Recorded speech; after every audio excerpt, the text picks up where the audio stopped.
तो ये थी इस वक्त तक की हेडलाइंस और अब देखते हैं खबरों को विस्तार से। और सबसे पहले बात प्रधानमंत्री की अमेरिका यात्रा की। तो भारत और अमेरिका के बीच आज द्विपक्षीय वार्ता होने वाली है जो बहुत ही महत्वपूर्ण है। इसमें रक्षा क्षेत्र में सहयोग बढ़ाने पर खास तौर पर जोर रहेगा और अमेरिकी संसद को प्रधानमंत्री नरेंद्र मोदी संबोधित करने वाले हैं। प्रधानमंत्री नरेंद्र मोदी ने कल व्हाइट हाउस में अमेरिकी राष्ट्रपति जो बाइडेन से मुलाकात की और आज द्विपक्षीय वार्ता होनी है जो कि काफी अहम है। पीएम मोदी ने मेजबान अमेरिका को भेंट किए विशेष उपहार डॉक्टर जिल बाइडेन को भारत की प्रयोगशाला में विकसित 7.5 कैरेट का ग्रीन डायमंड दिया। तो वहीं अमेरिकी राष्ट्रपति जो बाइडेन को विशेष चंदन का डिब्बा भेंट किया जो भारतीय संस्कृति को दर्शाता है क्योंकि यह हस्त निर्मित चंदन का डिब्बा है। तो भारत की विविधता, समृद्ध आध्यात्मिक सांस्कृतिक विरासत, पर्यावरण और उद्यमशीलता के प्रति प्रतिबद्धता दर्शाते हैं ये उपहार जो प्रधानमंत्री नरेंद्र मोदी ने दिए हैं। प्रधानमंत्री नरेंद्र मोदी और अमेरिका की फर्स्ट लेडी जिल बाइडेन ने नेशनल साइंस फाउंडेशन यानी एनएसएफ का भी दौरा किया। और इस बीच अमेरिका में भारत विरोधी लॉबी का भारत और पीएम मोदी के खिलाफ प्रोपेगेंडा चलाने का काम भी जोर शोर से हो रहा है, लेकिन यह चल नहीं रहा है क्योंकि अमेरिकी एनएसए जैक सुलिवन ने भारत विरोधी कार्यकर्ताओं के अभियान की हवा निकाल दी और कहा कि अमेरिका भारत को उपदेश देने में विश्वास नहीं रखता।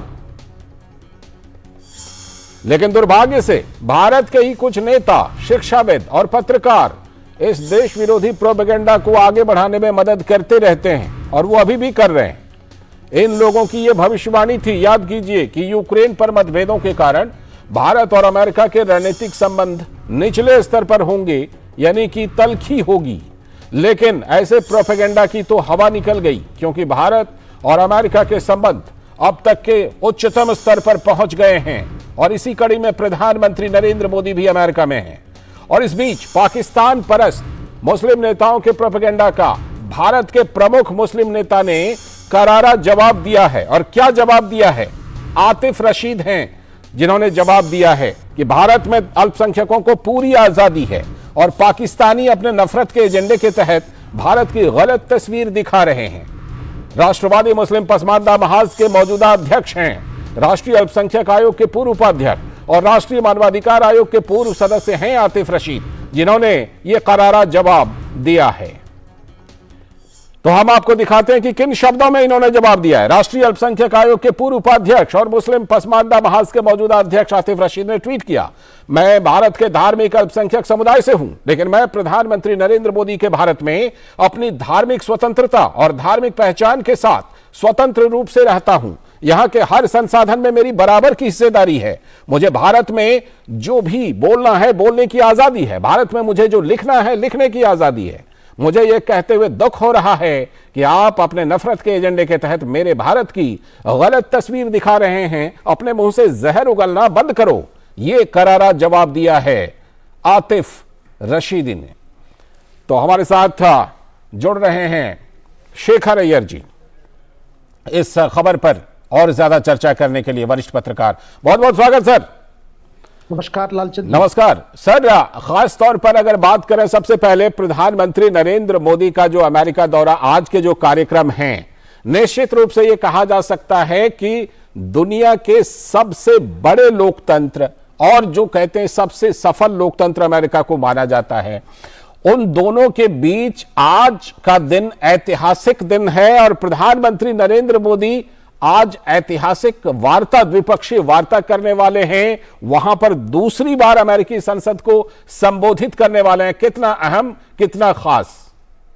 ये बहुत अहम है और सब लोग कह रहे हैं कि ये बड़ा गेम चेंजर होगा, विश्व के लिए गेम चेंजर होगा, यानी विश्व के शांति के लिए, विश्व के सुरक्षा, स्टेबिलिटी के लिए ये बहुत बड़ा चेंज होगा जी। और आपने देखा कि जिस तरह प्राइम मिनिस्टर को वहां स्वागत किया गया है। कल आपने देखा कि उनकी पहली जो बातचीत हुई, यानी जो पहली जो वेलकम एड्रेस वगैरह देखे होंगे, जिस तरह उनको ये किया गया और जो एक प्रकार से नेचुरल फ्रेंडशिप जो देख रहे हैं कि दोनों नेता के बीच में, इसके पीछे कई महीनों का उस पे बैकग्राउंड काम हुआ है। क्योंकि काफी साल से यही लग रहा था कि अमेरिका को भी लग रहा था कि अगर विश्व में शांति चाहिए, आपको विश्व में अगर दादागिरी को रोकना है, खास करके चाइना जैसे देश की जो दादागिरी है उसको रोकना है, तो भारत के साथ मिलकर एक स्ट्रेटेजिक पार्टनरशिप बनाना है।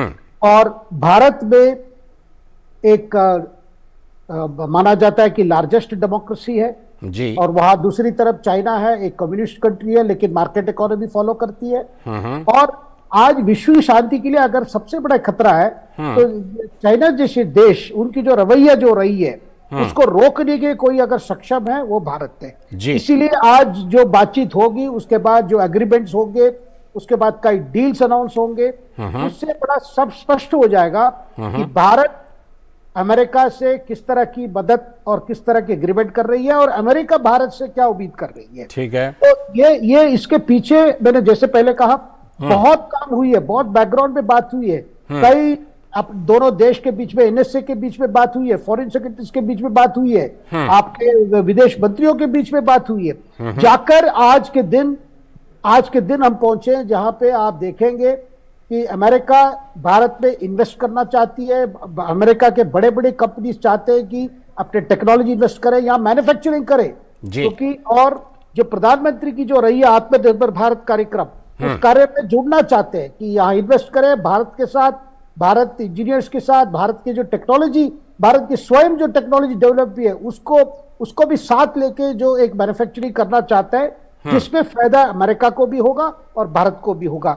ये जो, और दूसरी बात जो सुरक्षा की हमने बात की, जो खास करके जो स्ट्रेटेजिक रिलेशनशिप है वो बड़ा स्पष्ट है कि भारत इस देश के साथ अमेरिका को लग रहा है कि हाथ मिलाकर ये जो टेंशन बार बार आप देख रहे हैं इंडो पैसिफिक में, खास करके चाइना जैसे जो देश बार बार सबको मतलब चेतावनी देती रहती है, कभी दादागिरी करती रहती है, इसको रोकने के लिए भारत का डिफेंस भी ऐसी लेवल पर ले जाए जहां से चाइना जैसे देश बड़े 2 बार सोचेंगे इस तरह की हरकतें करने से पहले। जी, यही बड़ा स्पष्ट ये कार्यक्रम। ठीक, शेखर सर, जिस तरह से दोनों देशों के बीच तमाम और जो समझौते हैं और जो भागीदारी है वो तो है ही, लेकिन रक्षा क्षेत्र का आपने भी जिक्र किया और हम ये जानते हैं कि वो प्रीडेटर ड्रोन जो कि अमेरिका सिर्फ नेटो देशों को देता था, उन सब चीजों पर भी बातचीत और उन सब चीजों पर भी समझौते की चर्चा है कि उस पर भी समझौते होंगे।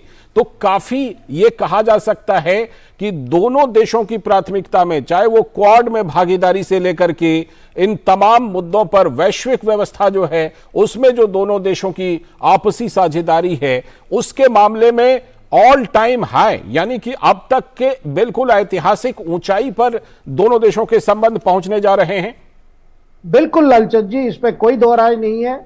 आपने प्रेडेटर की बात की, उससे दूसरा एक एग्रीमेंट भी हो रहा है, वो है कि जनरल इलेक्ट्रिक जो कंपनी है वो अपने जेट इंजन भारत के साथ, भारत के जो हिंदुस्तान एरोनॉटिक्स है हॉल के साथ मिलकर इंडिया में मैन्युफैक्चर होगा अपने लाइट कॉम्बैट एयरक्राफ्ट के लिए।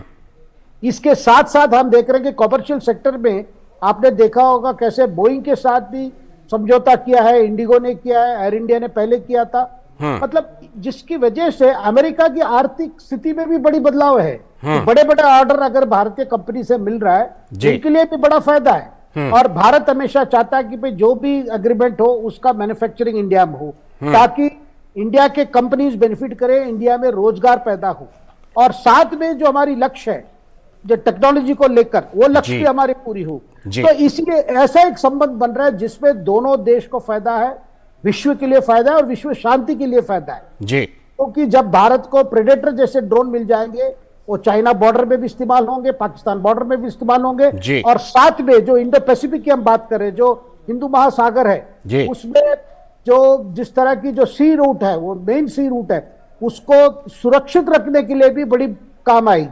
तो ये अमेरिका को शेखर सर, माफी के साथ आपको थोड़ा सा रोकना चाहूंगा, मैं आपके साथ चर्चा को आगे बढ़ाऊंगा। इस वक्त सीधे चलते हैं केंद्रीय मंत्री भूपेंद्र यादव इस वक्त जो है 9 साल जो उनके मंत्रालय की उपलब्धि रही है उस पर प्रेस ब्रीफिंग कर रहे हैं।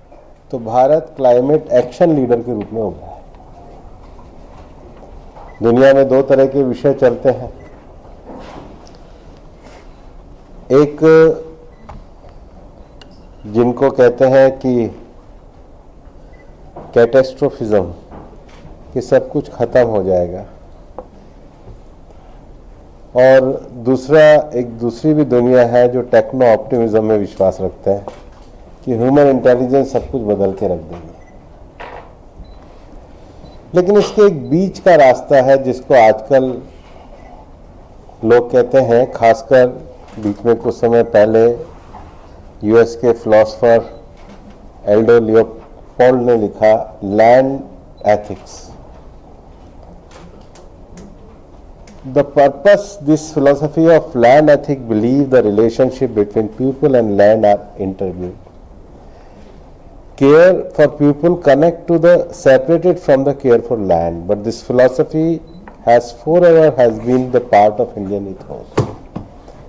और वो लोग अभी लिखने लगे हैं, हमने तो अपने मंत्रालय का मोटो ही बनाया है, प्रकृति रक्षित है रक्षित है। इससे ज़्यादा लैंड एथिक्स नहीं हो सकता जो हमारे इथोस में है। और इसलिए दुनिया भर में जो क्लाइमेट चेंज को लेकर के विषय चला, तो भारत ने डिस्कशन के साथ क्लाइमेट एक्शन प्रोग्राम को अपनाया। और इस प्रेजेंटेशन में जो क्लाइमेट एक्शन प्रोग्राम, चाहे भारत ने इंटरनेशनल सोलर अलायंस जैसा एक मजबूत संगठन दिया हो, आज हम सब देख रहे हैं कि गुजरात में इतना बड़ा प्राकृतिक तूफान आ रहा है, लेकिन हमने मानव हानि को बचाने में सरकार उपलब्ध रही है। और इस विजन को देखते हुए प्रधानमंत्री जी के द्वारा CDRI बनाया गया। CDRI को भी कैबिनेट का दर्जा दिया गया। आज हम दुनिया भर में जाते हैं क्लाइमेट वार्ताओं के लिए। अब एक इंटरनेशनल ऑर्गेनाइजेशन गुड़गांव में ही है, इंटरनेशनल सोलर अलायंस। 9 साल में कैसा सिनेरियो हमने चेंज किया है। और अब ये अर्ली वार्निंग सिस्टम का भारत पूरी तरीके से समर्थन करता है। पिछली बार शर्म एल शेख में भी किया, और इसका फ़ायदा हम अभी देख ही रहे हैं गुजरात में, किस प्रकार से भारत ने इस मौसम विज्ञान के क्षेत्र में तरक्की करके प्राकृतिक आपदा से बचाया। लेकिन CDRI जैसा कोलिशन बनाना, ये प्रधानमंत्री जी का विजन है। और इसमें भी छोटे आइलैंड कंट्रीज के लिए आयरिस जैसा प्रोग्राम चलाना, जिसमें ऑस्ट्रेलिया, इंग्लैंड के साथ भारत भी एक कंट्रीब्यूटर है।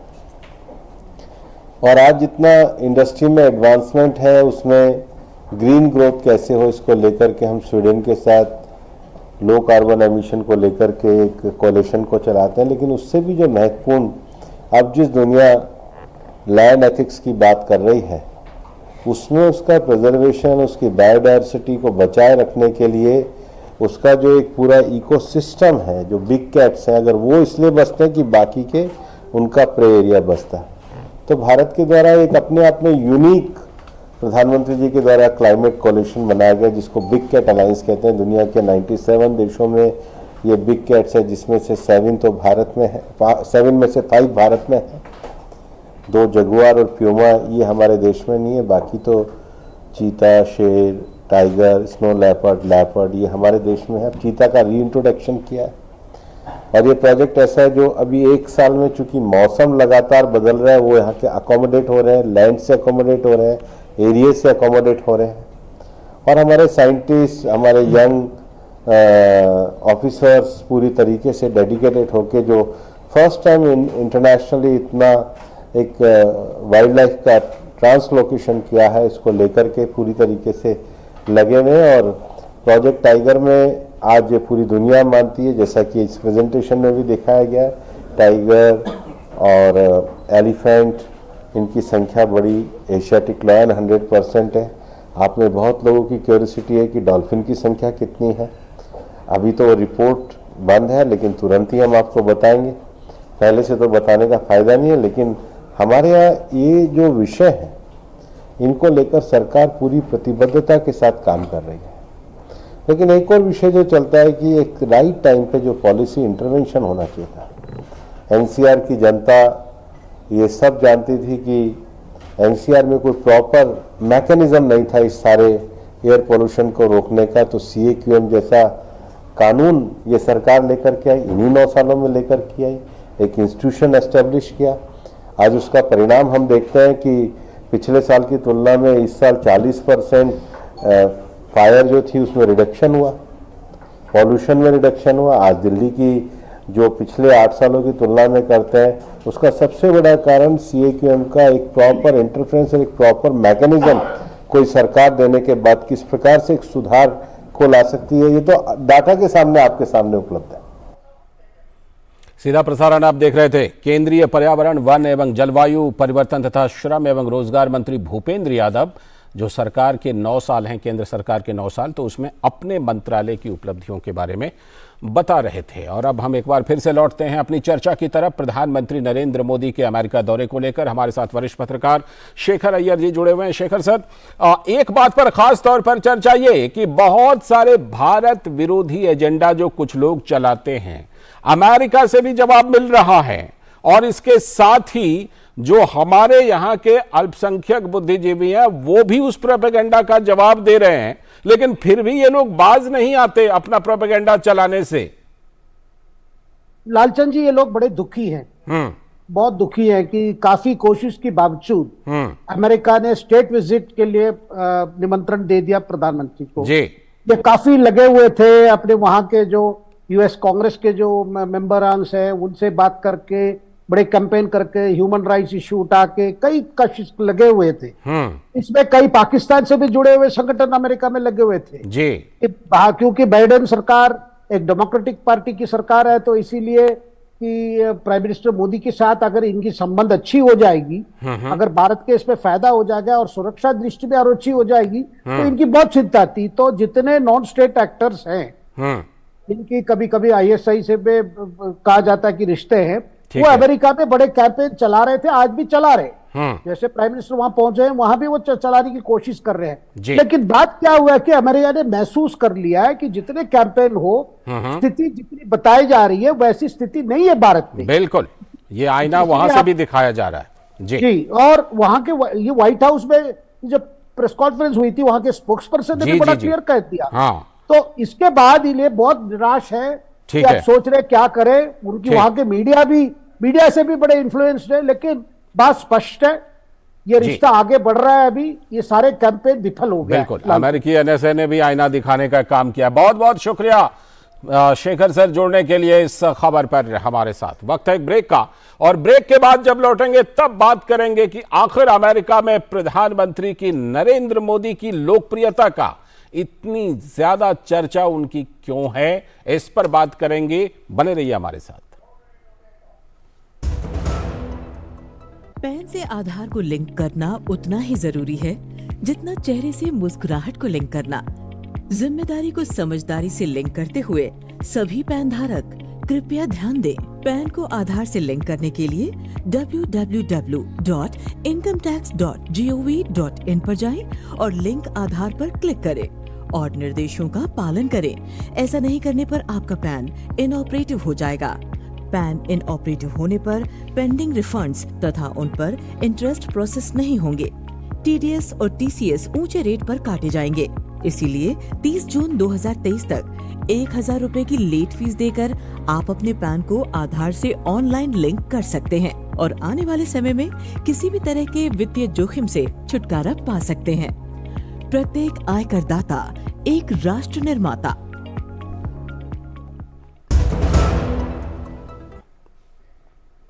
स्वागत है ब्रेक के बाद। डीडी न्यूज पर आप देख रहे हैं इस वक्त, और अब हम बात करने वाले हैं कि प्रधानमंत्री नरेंद्र मोदी अमेरिका में हैं और ये विश्लेषण हो रहा है कि आखिर वो इतने लोकप्रिय क्यों हैं।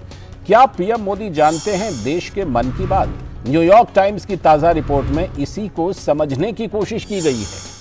न्यूयॉर्क टाइम्स वहां का जो प्रसिद्ध अखबार है, इस अखबार का मानना है कि पीएम मोदी दुनिया में इसलिए लोकप्रिय नहीं हैं क्योंकि वो सबसे बड़े लोकतंत्र के नेता हैं, बल्कि आगे चलकर अखबार ने बताया है कि क्यों है पीएम मोदी लोकप्रिय। प्रधानमंत्री नरेंद्र मोदी इसलिए लोकप्रिय हैं क्योंकि देश के लोगों का अपार स्नेह उनसे जुड़ा हुआ है। ये न्यूयॉर्क टाइम्स ने लिखा है, और आगे लिखा है कि सिर्फ ट्विटर पर ही जिनके लगभग 90 मिलियन फॉलोअर्स हैं, मैं बता दूं उसको करोड़ में 9 करोड़, उनके एक एक अपील के प्रभाव को समझा जा सकता है। न्यूयॉर्क टाइम्स की रिपोर्ट में ऐसे कई तथ्यों को खंगाला है और पीएम मोदी की लोकप्रियता का आधार रेडियो प्रोग्राम मन की बात को भी माना है। लेखक मुजीब मशाल के मुताबिक दुनिया में जन संवाद का ऐसा प्लेटफॉर्म किसी नेता के पास नहीं है जो सीधे अपने लोगों से संवाद करता हो। वो मन की बात प्रोग्राम की बात कर रहे हैं। आम लोगों से दिल की बातें करने का यह अनोखा कार्यक्रम मन की बात समस्या नहीं बल्कि समाधान के लिए लोगों को प्रेरित करता है। अपने मासिक रेडियो कार्यक्रम मन की बात के जरिए पीएम मोदी आम लोगों के सक्सेस स्टोरी को दुनिया के सामने रखते हैं, यानी जो उनकी कामयाबी है उनको सभी लोगों तक पहुंचाते हैं। मुजीब मशाल का यह लेख न्यूयॉर्क टाइम्स में पीएम मोदी के अमेरिका दौरे के दौरान छपा है, जो भारत की कहानी को बयां करता है। कुछ बानगी देखिए। पीएम मोदी छात्रों को परीक्षा के तनाव से बचने के टिप्स देते हैं। जल संरक्षण की बात हो, स्वच्छता हो, लोगों को जागरूक करने समेत अनेक संदेश देते हैं मन की बात कार्यक्रम में। न्यूयॉर्क टाइम्स ने लिखा है, दुनिया की सबसे बड़ी आबादी वाले देश की मन की बात को जानते हैं प्रधानमंत्री नरेंद्र मोदी, इसीलिए लोकप्रिय हैं। अखबार का मानना है कि पीएम मोदी ने मन की बात कार्यक्रम से भारत की विशालता में अपने को सर्वव्यापी बना लिया है। कोविड के दौरान की भी चर्चा की गई है कि पीएम मोदी महामारी से लोगों को सजग करते रहे थे और फ्रंटलाइन वर्कर्स को उत्साहित भी करते रहे थे। इस दौरान वैक्सीनेशन ड्राइव में पीएम मोदी खुद घर का गार्जियन बनकर लोगों को इंजेक्शन लगाने के लिए प्रेरित करते रहे। पीएम मोदी के रेडियो शो मन की बात के अलावा सोशल मीडिया पर भी उनके आम लोगों से संवाद ने उन्हें देश के जनसमूह के बीच सबसे लोकप्रिय बना दिया है। प्रधानमंत्री नरेंद्र मोदी की यह लोकप्रियता उनके विरोध के नैरेटिव और प्रोपेगेंडा को बेअसर साबित कर देती है। और मन की बात जो प्रोग्राम है उस पर आम लोग क्या मानते हैं, सुन लेते हैं कुछ लोगों की बात। बहुत ही अच्छा मोदी जी का प्रयास है और हुण उस तो बाद साडी ड्यूटी बनती है कि मन की बात सिर्फ मन च ना रह जाए, ये जन जन तक पहुंचे। मोदी जी ने देश दे विच मन की बात जन जन तक पहुंचाई है। उन्होंने अपनी मन की बात दे राही देश के हर राज्य के क्षेत्र विच इदां दे लोकां नूं अगे लेके आंदे ने जिन्हां ने इस देश की तरक्की लई उन्नति लई बहुत काम कीते।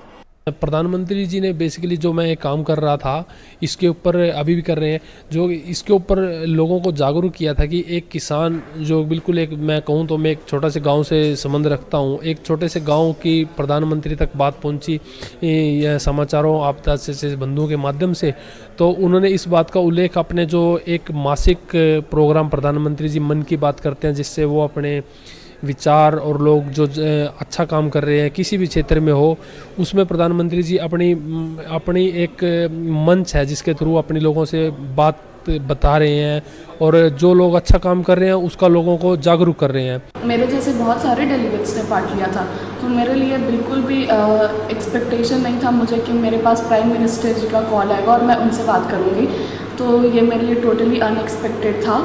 और ऑब्वियसली बहुत सारे डेलीगेट्स थे तो उसमें से आपका एक सिलेक्शन किया जाए इसकी प्रोबेबिलिटी बहुत कम होती है, तो एक्सपेक्टेड तो बिल्कुल भी नहीं था। लेकिन जब मुझे कॉल आया तो मैं सरप्राइज हुई, लेकिन मुझे बहुत अच्छा लगा उनसे बात करके। तो ये थी आम लोगों की प्रतिक्रिया मन की बात प्रोग्राम को लेकर के। और न्यूयॉर्क टाइम्स ने भी मन की बात कार्यक्रम को एक बड़े फैक्टर के रूप में, प्रधानमंत्री की लोकप्रियता के फैक्टर के रूप में चिन्हित किया है। इस पर चर्चा करने के लिए हमारे साथ रामकृपाल सिंह वरिष्ठ पत्रकार जुड़ चुके हैं। बहुत बहुत स्वागत सर।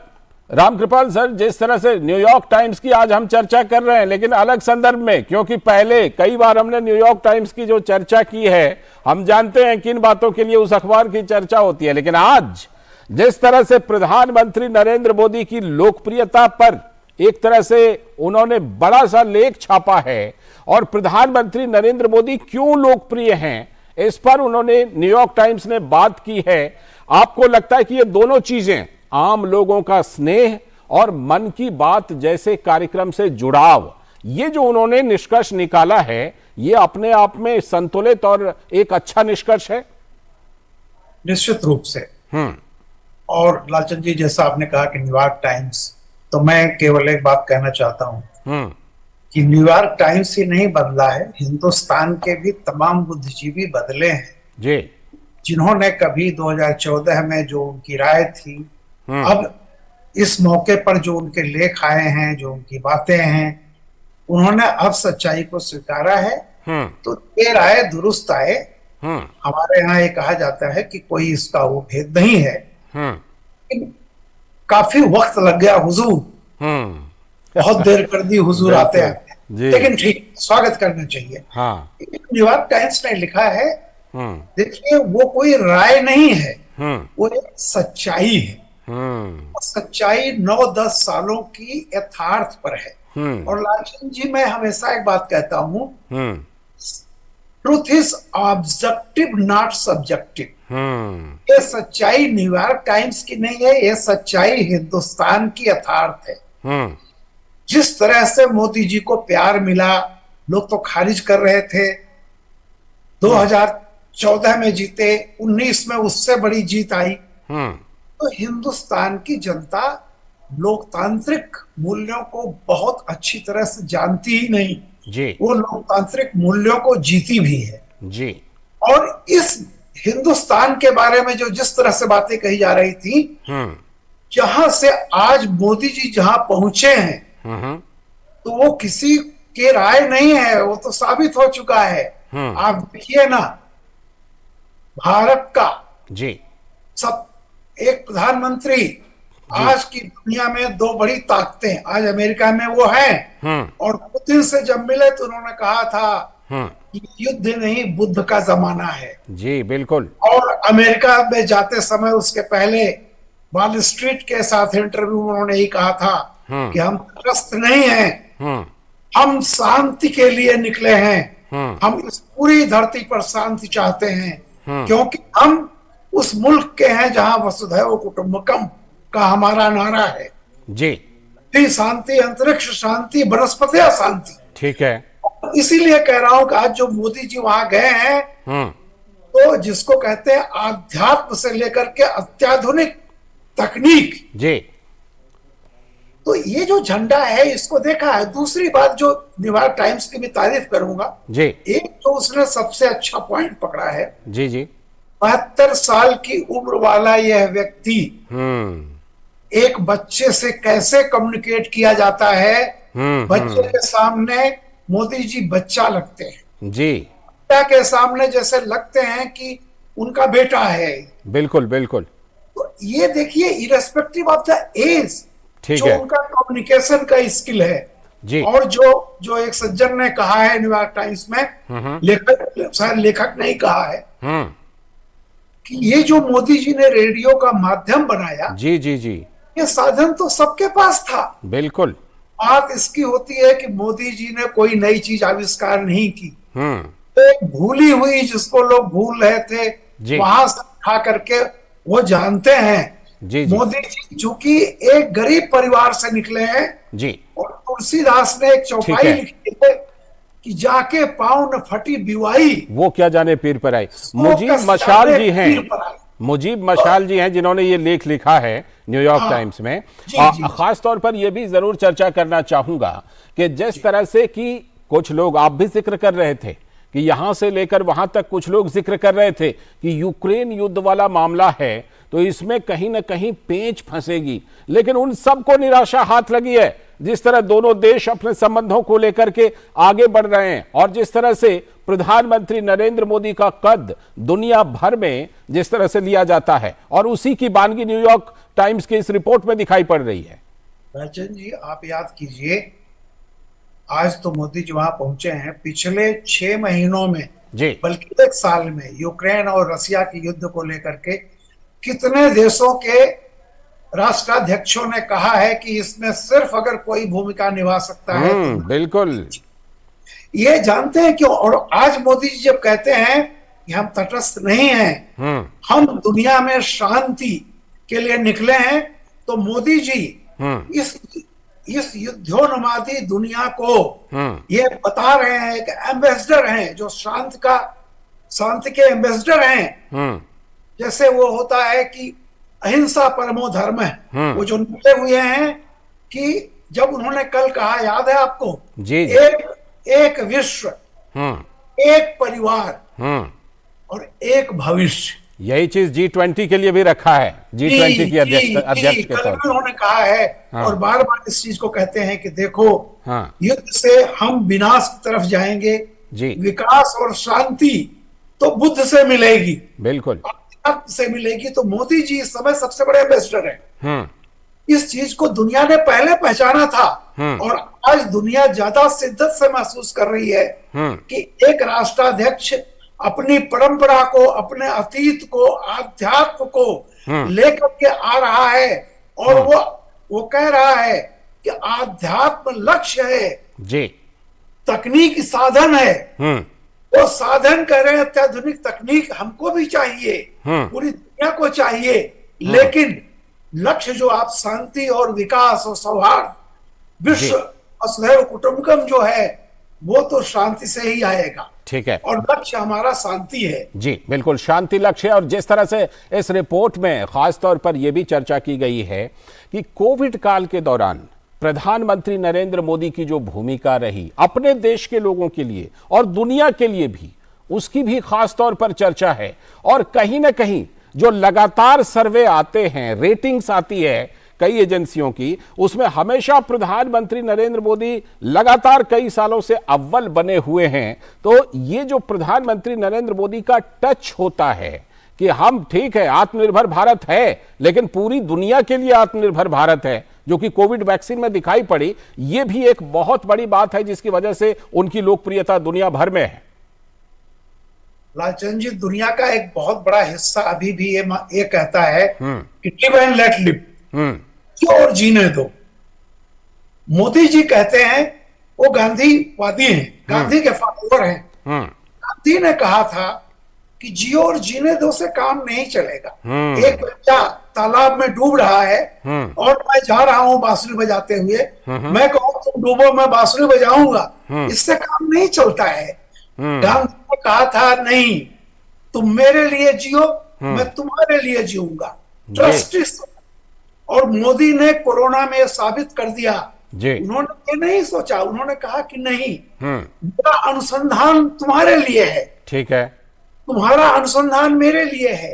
एक परस्पर की, जिसको ट्रस्टीशिप कहते हैं, यानी कि वसुधैव कुटुंबकम। वसुधैव कुटुंबकम, इसीलिए मैं कह रहा हूं कि सबसे पहले हमारे यहाँ जो है ना, पधारो हमारे देश, फॉर यू फर्स्ट जी, पुट आई आफ्टर यू, अतिथि देवो हमेशा भव। ये होता है, पुट यू बिफोर आई। तो ये जो हमारे मोदी ने करके दिखाया, जी, पुट यू बिफोर आई। अब करीब अफ्रीकी नेशंस को आप देखिए, जी जी, खुद अमेरिका को आप याद कीजिए, वो दवाएं जो हमने भेजी यहाँ से, बिल्कुल बिल्कुल, जब वैक्सीन बनने से पहले कहा था कि हमको चाहिए हाइड्रोक्लोरिक, ये सब चीजें। तो देखिए, हमने खुद तकलीफ सही, हमारे पास उतना नहीं था, जी जी, लेकिन हमने दुनिया का ख्याल पहले रखा। जी बिल्कुल। तो ये जो ट्रस्टीशिप है, उसके लिए मोदी अकेले हैं इस धरती पर, जिनको लोग सलाम कर रहे हैं आज ही। बिल्कुल, और यही चीज दिखाई पड़ रही है, इसी की स्वीकार्यता हो रही है। बहुत बहुत शुक्रिया जुड़ने के लिए रामकृपाल सर, और इस खबर पर चर्चा